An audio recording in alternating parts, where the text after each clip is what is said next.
Where? And we're back. Oh, shoot. Another episode of DoubleBuffs. I'm Gregory Pantadosi, and this is my co-host Cristiano Tacalite. For some Hello, good evening. reference, I am in diamond. Cristiano is in gold. We don't need to have that conversation. Cristiano has more total games played than I. I doubt that. And this is a League of Legends and LCS Esports podcast where we try to give you some insights into who's good right now, how we're feeling about the league.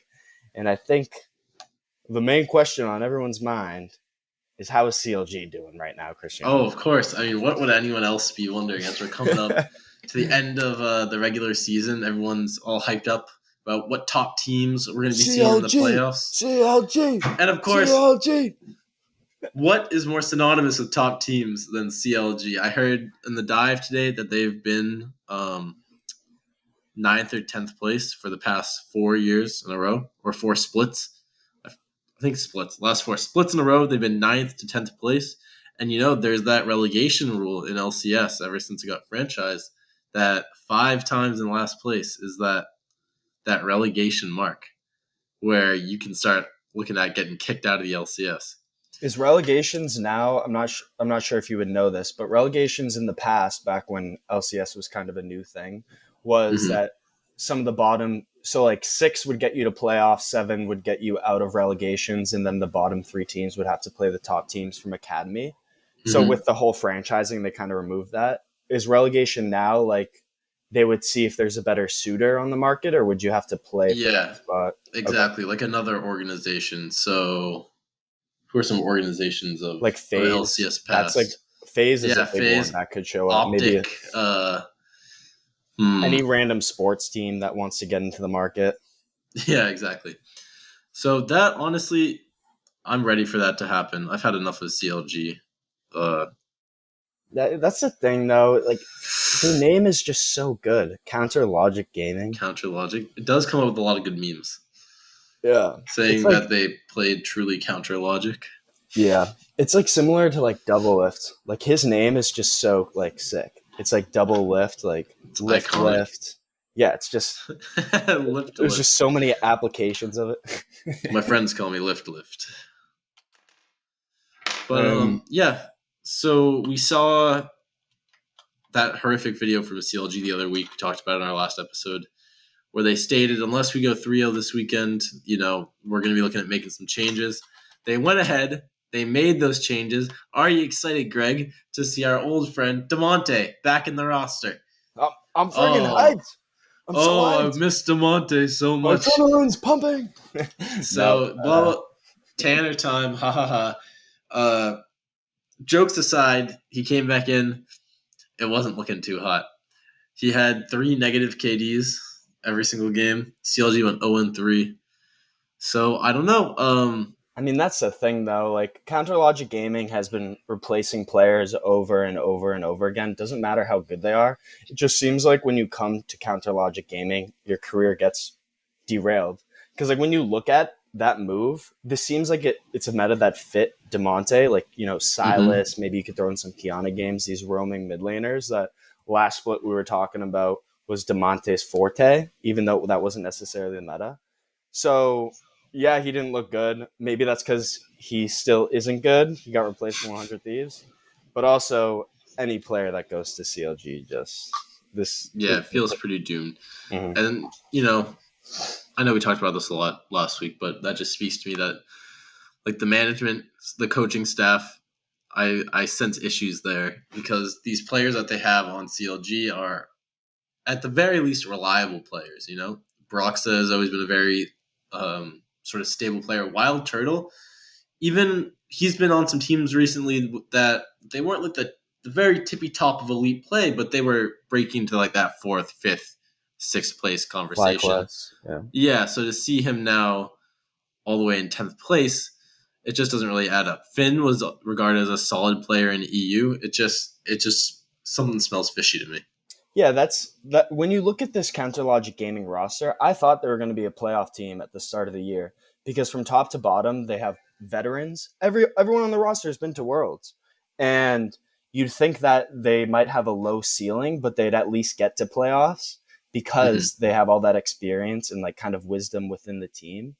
But like you're saying, it's something in the water that's making things taste a little bit fishy over there. But CLG's got lead pipes. I don't want to talk too much about CLG because naturally, Yeah, like, you know, they're not that CLG. interesting. But Golden Guardians, on the other hand, I have been very fond of simply Mm-hmm. because of their experimentation and everything they're doing right now. Licorice it has a really good revitalization story coming to this roster, which seems like they were kind of in the perfect position to upgrade Solo, even though Solo had a pretty reasonable split and did a lot for them in his own regard. But they were playing. So I was watching their draft the other day. I think it was against Team Liquid or Cloud9, Mm-hmm. and they locked in. Oh, this was also the game that Mark Z was casting, and He was really good casting. it was so good. I loved it. Yeah.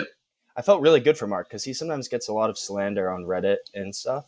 But I was very, very impressed with this game. I had to lower the game speed to 0.75 because I thought my YouTube settings were sped up, but they weren't. He was just spitting out words that good, which is a really nice change of pace from some of these other casters that seemingly kind of try to like fill in space sometimes rather than just talk over and over. Yeah. But what I was going to say specifically is in this draft, they picked out the Sivir Yumi right at, like, I played a game of League of Legends right before this and was watching the game. I played against Sivir Yumi. One of the most, it's actually an absurdly oppressive lane because you have that sustain and poke from both. You know, Yumi sustaining Sivir, who can spell shield stuff, and then both of them can poke out really well. And Yumi has a speed buff, and so does Sivir. So, like, it's really hard to chase them down. They're just so really pesky. And it was the perfect setup for the Tahm Kench mid, which they locked in. It was super exciting to see because it was the first, Tahm Kench solo lane we've seen so far. Yeah. And it was in the mid lane against an Akali. Another team had a Ziggs, which doesn't have the DPS to really puncture through this new Tahm Kench. And they also have other cool picks like Kalista. But, like, yeah, Golden Guardians has just been like really refreshing to watch recently. Yeah, I was actually thinking the same thing as I watched GG this weekend. I was especially looking at a Blaze Olive in the mid lane. So all that sort of batch of rookies that just came in the past couple splits, they all they all kind of blend together in my mind. Like Insanity, a Blaze Olive, they're all kind of the same player to me. Yeah. But a Blaze Olive is really differentiating himself. Like you said, he's got that Tahm Kench pick, which he is like seems to be a really nice counter to that Akali because you obviously with the gray health you can't really burst through him that well, and if you want to be on top of him to be dealing your damage, that's just where he wants you, right on top of Yeah. him, so he can And that's where he lick slips you you. up. Yeah, and so that seems really effective. I'm really impressed that he took that in the mid lane of all places. And I was just watching this weekend. He played a league game. He had some really clean mechanics and solo kills on that I appreciated. So I'm definitely going to be keeping an eye on them. That's wait. I have Yeah. more to say about them. Oh, So go for it. Yeah. yeah, that's a really good point about a Blaze Olive because it seems like every single split we can produce 80 carries that seem to be pretty good, but we never really produce NA mids. It's kind of like um, it's what's his face? It's Demonte. It's Poe Belter. We haven't been able to produce some new rookies that really stands out, and it feels like a Blaze Olives has taken over as like the next NA mid laner that can be pretty good. But I'm also just super hyped about this Tahm Kench pick because like you could see how well Golden Guardians set it up in draft. They were thinking about this outside of the game, different ways that they could kind of abuse someone that early locks in Ziggs. And then you kind of set them up with the Sivir Yumi, which is pretty good into a Ziggs where you can spell shield and avoid the poke damage. And then they don't have the DPS to necessarily deal with the Tahm Kench that can be sped up. So I really like how Golden Guardians is theory crafting. It's really awesome to see, especially they also picked out Kalista mid, which is really interesting too because you can bind with your jungler. You can get like you can bind on your jungler. You can get some cool like Baron steals, and there's different like layers that are added to the game when you have a pick like Kalista mid. But also we saw to jump back to the Tahm Kench, we saw 100 Thieves play it in the bot lane, and it just looked so much worse in the bot lane in comparison to a solo lane. And because after this rework, he really has become a solo laner, and Agreed. he's Yeah. really good into these melee champs that are being picked into the mid lane. So I can see why he would be used as a counter in some composition setups. And like we saw him with the Sivir Yumi, but I also think we can see him in the mid lane with like a Kog'Maw Lulu bot lane type of deal. Because normally when you Ooh. have some of these like hyper carries in the bot lane, you want like a Thresh or an Aphelios, or you want like a Thresh or a Tom Kench to kind of protect them during the team fights. But with a hyper carry, you can get that Enchantress, which is also a combo with them, where they can spit out like really fast DPS. And then Tom Kench has so much peel still in his kit, even though he's a solar laner instead of a support, that all you need is that one really good ultimate in the middle of a team fight that can still change it. So he still has that supportive element, but you're getting that from the mid lane. So you get more like peel. And one last point on Tom Kench, and I'll let you come in. Mm-hmm. Really cool mechanic that I've noticed with Tom Kench is I've played him a few times too. If you get full stacks on an enemy that's like three, that means you have three auto attacks basically, or like abilities. Once you get to three, if the enemy's pretty far away from you, and you tongue lash them, previously what it would do, it would stun them. But now with this new ultimate, you can stun them and eat them from max distance of your Wait, stun. really? Yeah, I didn't know that. That's epic. it was to bring it full circle. Ablaze Olive actually did that in one of the games. In one of the team fights. It was really dope. Like a frog with a sticky tongue kind of vibe. Yep. That's dope as hell, boy.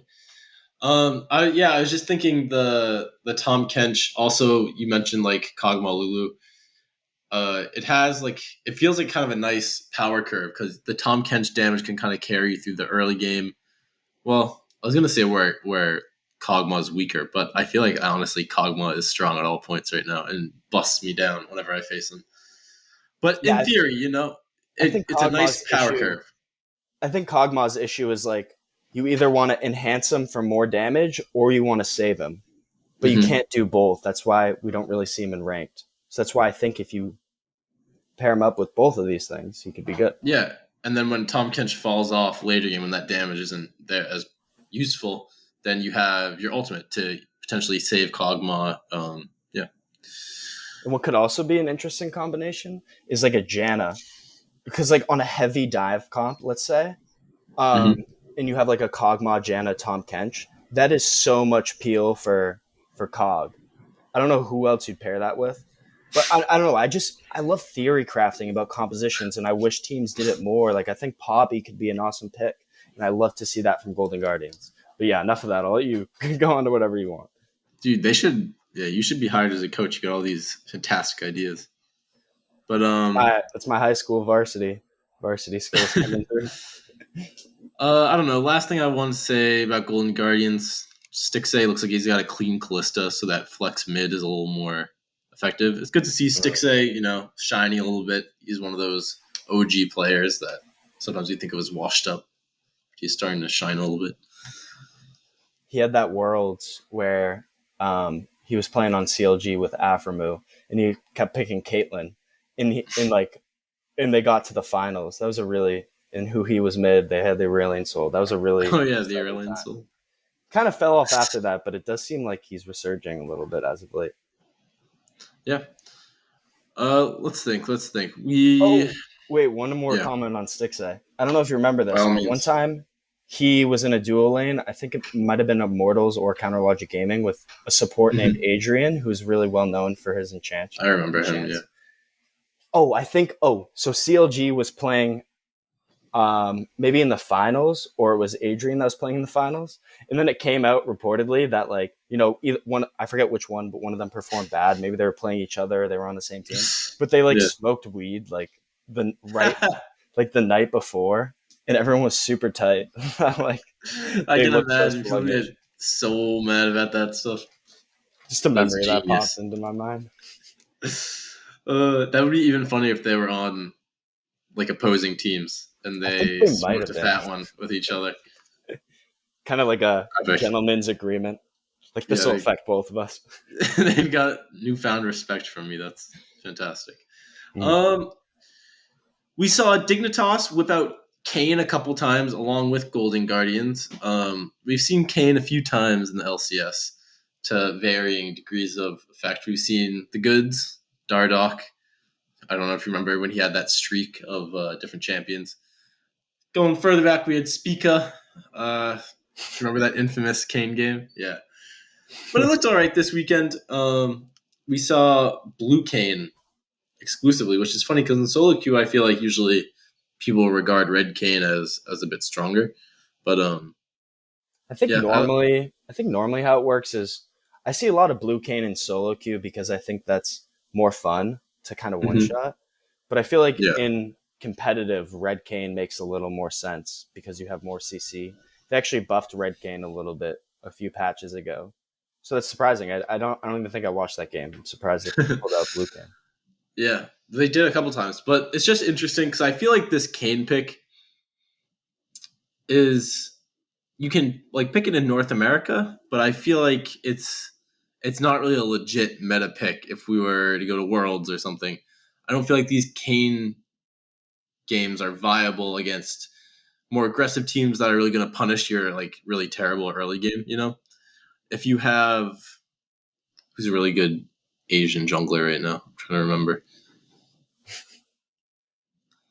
Point being, if you have one of them up your cheeks as Lee Sin in the early game and just like ruining your game, I don't think these are viable picks, and so it makes me a little makes me kind of sneer at these picks a little bit because they're not really going to be that useful long term. I feel like, but Well, the thing with Kane is, so he's. I'm actually surprised we don't see more because his ability to go through walls can be so mm-hmm. impactful. But Kane is kind of similar to Shaco in the sense that he thrives in chaos, in solo queue where people aren't really on the same page, where you're kind of like diving, you're either ganking at weird angles, and then maybe in team fights, you're diving the carry, and people kind of notice you, and then you ultimate them, and not everyone's on the same page, so everyone's kind of panicking. So, in a more competitive environment where like hotspots are warded, and people are all communicating over voice, kind of does lower the effectiveness of some of these champions like Kane or Shaco. And that's why they might have really high solo queue win percentages, but it doesn't necessarily carry over to the competitive scene.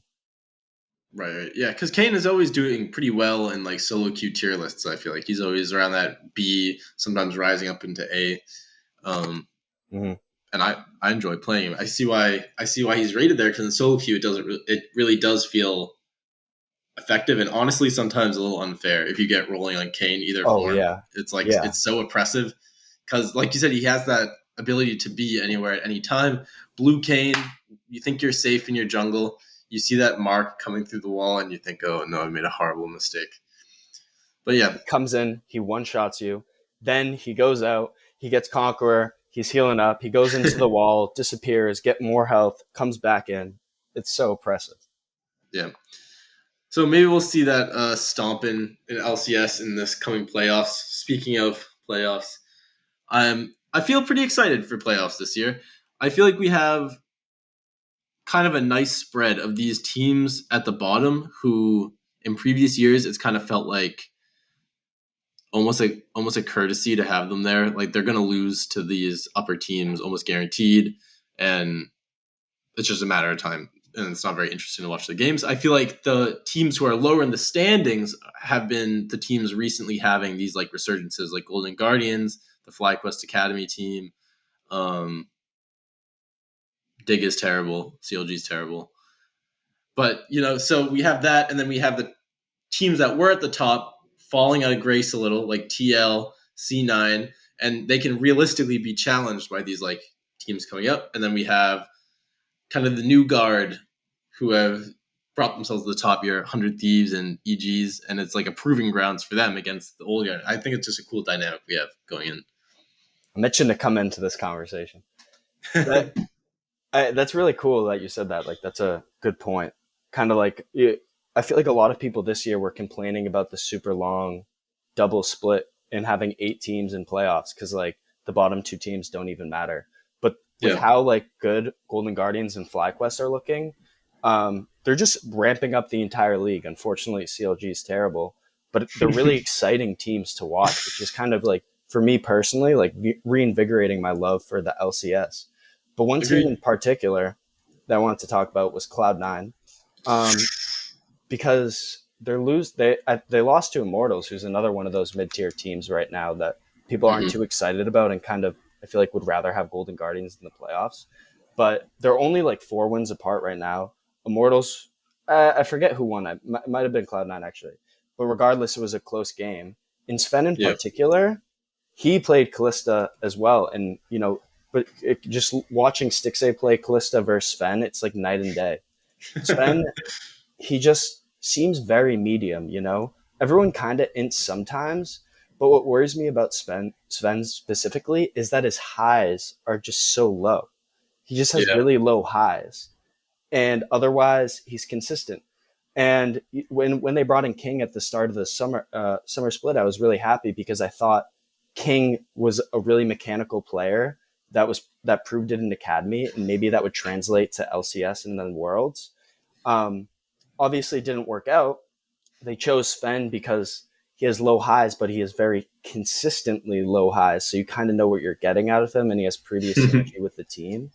But I just I think Sven gives you a much better chance of winning the North American split. And I think a player like King would give you a much better chance at Worlds, but I guess North America doesn't really have a chance at Worlds anyways. So let's just win the split and get Regardless. there. Yeah. Yeah. Oh, dude, C9. How disappointing, right? Is there a more, maybe Team Liquid would be the only other contender for most disappointing LCS team this year? No, Um, CLG for sure. but like no one expected anything out of CLG. That's fair. I guess, yeah. I guess like compared to what we expected from them.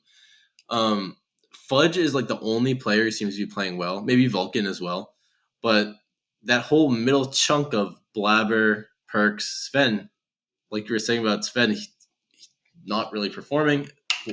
Perks is making like very easy to fix mechanical errors. He's failing flashes over walls, which is not really something you would think of a veteran would do. That's something you do when you're nervous on stage, right? Or you feel like you're under a lot of pressure. Which all that smack talk coming in, Perks, if he's living up to that smack talk, he shouldn't be feeling so pressured. Am I right? But Yeah. I mean, Jizuke looks a lot better than him, and Jizuke has been trashed on all year. Not yeah, making that $13 million. Perks is making $13 million, biggest contract. that's insane I don't know for if that this level of play. includes. I don't know if that includes the buyout or doesn't, or 13 million, largest Yeah, I don't contract. remember. But I was watching LS on a podcast, and he alluded to the fact that he was very close to some of the players on Cloud9. I think he's probably talking about Fudge because he's on stream all the time, and Mm-hmm. that it's a mess over there, and there's like lots of internal drama. And so I don't know. This has been a juicy season, and I really want it all to come out. I want someone to leak all these goodies. Like, what could Ah, be going on in Cloud9? Because I know Cloud9 has Sven and Perks, who are old teammates and friends, along with the coach Mithy, who were all like really good friends in EU on some team, I forget. And so I feel like there's a weird dynamic there where you have all these senior players who might feel like they have more of a say over the junior players. I just wanted to hear what went down. I mean, it is an interesting conversation as well that Perks hasn't looked great. Um, Mm-hmm. because I remember back last split when Cloud9 was the best team and we were listening to a bunch of these players speak to each other. I listened to an interview with Vulcan where Cloud9 had a style they wanted to play. They had 3 returning members in Vulcan, Sven, and Blabber. Mm-hmm. And Niski was their old mid laner that was a part of that style that they had developed. But they replaced Niski with Perks. And Vulcan was talking about how they had a style they wanted to play and Perks had a style he wanted to play. And everyone was trying to Mm-hmm. accommodate to each other. But now Perks doesn't look very good, and it seems like Cloud9 just isn't on the same page in a lot of instances. Some people want to go in, some people want to go out. They don't Yeah. exactly have that trust in one another, and it could be kind of like Perks is trying to accommodate to their 3 play styles, and he's not able to. He's not looking good. He's getting frustrated. He's like, guys, you need to accommodate to my style. And then they're trying to do that, and then it's also not working. It's just everyone's kind of discombobulated, and maybe trust is a little through the window right now. And that feels weird because in spring they were a formidable team with the same roster. So you have to wonder, was it an ego shakeup after getting sort of tossed around a lot at MSI? Is it a meta thing? I mean, you'd think that this would be a great meta for them, opposed to MSI was kind of like Oriana Azir, wasn't it? Or were we in this meta yet? I'm Um, trying to remember. it was kind of some of both. It was a little different because like Hecarim and Udyr were still kind of Yeah. be played, and Morgana. And Mm-hmm. now there's some different junglers for sure. Like Right. maybe Blabber isn't adapting to Diana as well as some of the old picks. Oh, we had a lot of AD mid laners like Tristana and Lucian because of the prevalent AP junglers. Yeah. Tristana was a And good pick for perks that he doesn't have right now, I guess. mhm. I mean, I think we've seen a couple mid laners pull out the Tristana, so he could if he wants, but maybe that would go back to them wanting to play it more of a different style. Um, I'm trying to remember who Perks played this weekend, and to see if he's playing more of a sort of supportive style or like that more carry style, like on the Tristana or the Lucian. I wish I could I mean, it seems like he's a quickly see. versatile enough player that he can do either. I just Hmm. think like best, his most redeeming quality is kind of like later in the game where he can have these really interesting theory crafted moments with his team. That's kind of what he was known for on G2. But it Yeah. seems like C9's early game is really discombobulated. Maybe MSI was just extremely stressful for them and it developed problems because I don't think they Hmm. had problems going into MSI. But I think maybe like I know a lot of the media was kind of blaming like Perks and Blabber for a lot of the team's mistakes, The and crabs. saying like Sven was kind of like whatever. And I think Yeah. sometimes we have to recognize that some players don't really look at media like Sven doesn't, but some other players check media a lot, and it can influence their opinions on themselves and their teammates, thinking like, oh, Hmm. maybe I'm the best, you're the worst, or like the media saying you're bad, and then you're thinking your teammates think you're bad. There's all these different dynamics that can come across outside of League of Legends because we have to remember everyone's a person and not just a Yeah. champion. Well said. Well said. You got anything else about Cloud9? Nope, I only have points on TSM and whatever you'd like to talk about. Okay. I mean, we can quickly touch on everyone's most recently favorite team, EG. I just thought they pulled out. Did you watch the Syndra bot game? Yeah, with Danny. Yeah, yeah. I mean, it's good they showed it. He got kind of body bagged as Syndra. But you get the idea. Maybe you show this, and if you have a good showing on it coming into playoffs, teams have to be thinking if they pick Yeah, Syndra, or they have to be aware of that Syndra being a threat if they pigeonhole themselves in drafts somehow. a point on that. So good idea. Yeah. EG, I said it last week, but EG has been really focused on the playoffs, so that's a good point. Like Hmm. getting some stage time with it now, so you're a little more comfortable in case it comes up in playoffs, is also good. Yep. And yeah, I like the AP bot lane look. I especially like Ziggs. It's a highlight for me. So hopefully we see some of those coming up. Captain Flowers made a good point during one of the games. One of the reasons why Ziggs is so valuable is because he has that ability to impact turrets when they get really low. Because Hmm. especially with plating, you can get a lot of gold through that. It's one of the reasons why Tristana is a valuable pick too, and Janna, because I think those are the only three champions in the game that can impact turrets, which is very unique ability, and as well as AP to come from the bot lane. That's kind of like a new look for the league. Yeah, and it opens up stuff like that Callista mid that we were talking about earlier, Yeah, which you can completely like form a strategy around for a game. Yeah, but Ziggs still doesn't seem like uberly strong. Like I feel like you don't think so? some other mages could work too. I don't know what I could mages see that would that. be.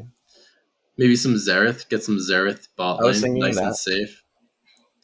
Xerath always seems really strong when I see him in solo queue. He always gives me a tough time, but Hmm. maybe pros wouldn't be having such a hard time. I don't think anyone above platinum is having that hard of a time. Oh, all right. I didn't realize. Um, last thing I got is Team Liquid showing a very top focused style. Did you see that where they had Alfari up top and they were roaming like 4 people up at 10 minutes to have a giant brawl, and they were really committing to this whole Alfari carry thing. Mm. It's Did it good to work? see. I forget. Yes, sort of. It worked at first, but I think they lost the game overall. I kind of like But it yeah, though, because like they've been struggling a little bit. You know, they kind of maybe did Alfari dirty in some sense, kind of like throw him a bone, try out new styles. uh, There's value to that. yeah. I mean, it's like a condolence. Like, we're sorry we kicked you off. We'll play around you for the rest of the What game's split. your lane, man? I'm sorry about Yeah, like throwing you under the bus to our 4 man gang. coach. Yeah, So yeah. it's like So what do you got for TSM? that shit I said Oh, about you. Like, oh, pardon my language. It's like that stuff I said about you behind your back. You know, I'll just throw you a gank to make up for it. But yeah. what I I had to say, was yeah, joking. what I had to say about TSM was, I feel like I talk about Power Vivo a lot, but I like talking Mm-hmm. about him because I think he's he's the star player on this Team Soul mid roster that kind of like has brought everything together within the last year. Mm-hmm. And he's trying out new mages. He's playing LeBlanc and Ryze and kind of mages that maybe fit the a meta a little better than Orianna and Syndra. Um, and maybe they're a little bit worse than like the Silases and Viegos, but they fit the meta a little better and they fit his style a little better. You know, he's a mage player at heart. Maybe Yeah. these mages he doesn't have has as much practice on. But I like TSM. They're continuing to find what works for them, slowly ramping up, kind of just like consistently good, consistently has the same issues. That's the exact word I was thinking of. Yeah. They're kind of not the most exciting team to watch right now, but they do have Bjergsen as a coach. He has played in the league for a really long time and has a very like thorough understanding of how he wants to play the game. So it seems Yeah. like he's kind of been grinding that into his players' mind. But we all know Bjergsen, like he he's a really good player and is he's able to focus on coaching now. But I feel like he needs to be doing a little more than like just refining the one style like over and over again and finding some picks. They Yeah. need to figure out some spice, like Golden Guardians. Watch some Golden Guardian games. Um, Some Tom Kench mid. I don't know which player brings you that spice, but Maybe Spica. I could trust him. He feels like the number one player on that team for me, at least. I think Power Vivo. Of course you do. Of course you do. Well, Wouldn't have it any other way. I think they live and die by Power Vivo. But Yeah. At I the end think of the this day. isn't I think this isn't Power Vivo's meta. So maybe Spica's called upon a little more. But you're saying Spica, but one of the things with him is, you know, he's like a very prominent like Nidalee player, for example, right? We know some of Mhm. these picks he's good at, but when your mid laner only kind of can't play some more unique picks like Silas or Melees, or like I think Power Vivo might have picked out the Twisted Fate or something. Um, Yeah. but having double AP damage in the mid lane is a restriction that not only affects yourself, but it affects your allies as well. So Your that's team kind of and what strategies you can do. Yeah. Because I don't know. I don't know if we've seen speaking of play like much Viego this split, but stuff like that. Yeah, where you would want to have some AP coming out of the mid lane because you've indexed heavily probably into top jungle AD carry. mm. Yeah, it just narrows your options. Okay. Yeah, that was my point on TSM. I feel like I've been talking a lot this podcast. Do you have anything else you want to talk about? Let me think. Let me think. I think we've talked about all the teams. I mean, Dignitas and Acadian. Acadian had a nice pop off game. He got a quadra kill on that Kane. So Feels good to good. see him Feels back to good. his TSM glory days. But yeah, I I don't don't have know if much I'd more to say. describe that as his glory days per se. When was he good, if not on TSM?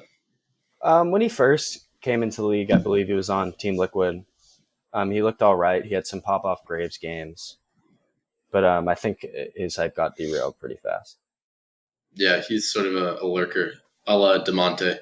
He's one of those lurkers that when you need a jungler, like Contracts is kind of in the shadows. He's in the shadows. There's some of those players. Yeah, so coming into next week, I'll be looking forward to seeing CLG for another week of fun. What do you think? If you had to give me a premonition, are they going to switch out another member for next week, or are we going to see the same rosters this week? I think the league's about to switch them out for a new franchise. To be honest, it's one of those things where, like, you know, the owner of CLG, Hotshot GG, I haven't heard at all about him in so long. I think he sold it. Oh, he sold it to Madison Square Garden. I think so. Well, yeah. I think that was the beginning of the end for them. Hotshot GG didn't seem as into it as he used to be. Like, Reginald is still very, like, into the different teams and the management and just, like, living the life and breathing esports. Yeah. But I think Hotshot GG was the first, like, kind of, like, stone that fell, you know, for this, like, whole avalanche. For the CLG org. First, they got rid of DoubleBuffs, you know. Oh, looking good. So Rush Hour bot lane. Yep, they got to MSI finals. They beat TSM, and then they lost Afremu, and then they lost Hotshot GG. Biofrost left, and Power Vivo left, and it's just going down and going down. It's almost totally crumbled at this point. Yeah, the old legacy. How cheerful. Anyway, that's all I got. You all set, buddy boy? All set. I'm all set. All right. Like I said, watch out for CLG next week. And this has been episode, I don't know, probably 14-ish of 14? DoubleBuffs. Over and out.